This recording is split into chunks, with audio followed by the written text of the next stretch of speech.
السلام علیکم ورحمۃ اللہ وبرکاتہ۔ بسم اللہ الرحمن الرحیم۔ روایت ہے کہ حضور اکرم صلی اللہ علیہ وآلہ وسلم نے حضرت سیدہ حفصہ رضی اللہ تعالی عنہ کو طلاق رجعی دی۔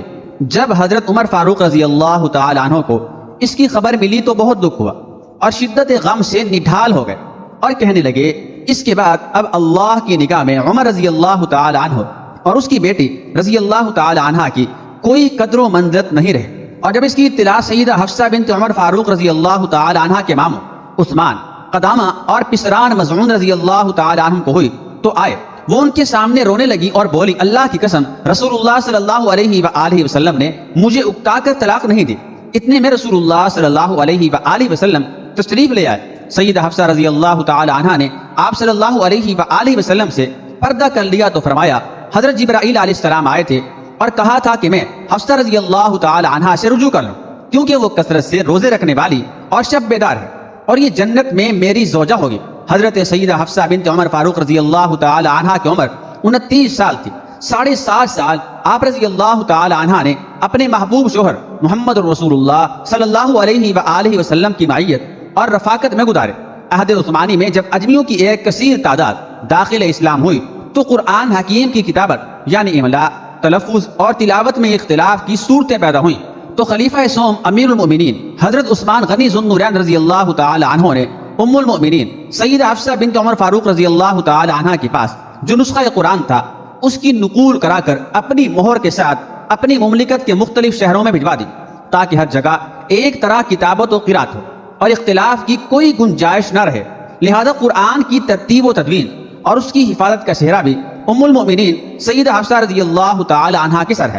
زمانہ مختلف نشیب و فراز سے گزرتا ہوا آگے بڑھ رہا تھا اور سن 41 ہجری تک چشم فلک نے بڑے بڑے انقلابات دیکھے۔ اس وقت ام المؤمنین حضرت سیدہ حفصہ بنت عمر فاروق رضی اللہ تعالی عنہ کی عمر مبارک 59 برس تھی۔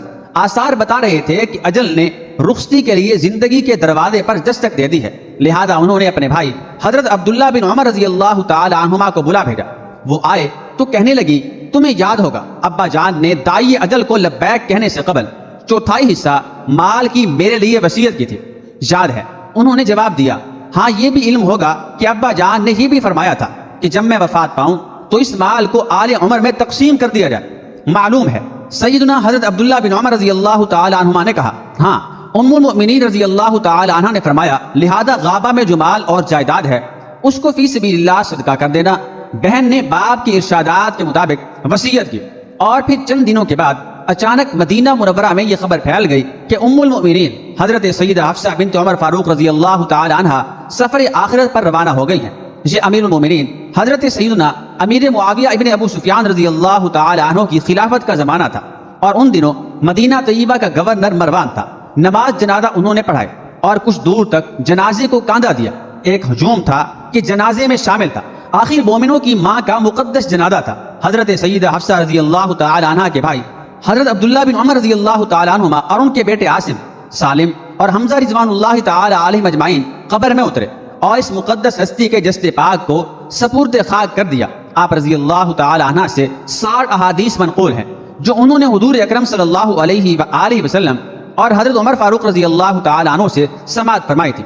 ان میں سے 4 متفق علیہ ہیں، 6 صرف صحیح مسلم شریف میں ہیں اور باقی 50 احادیث مختلف کتب میں ہیں۔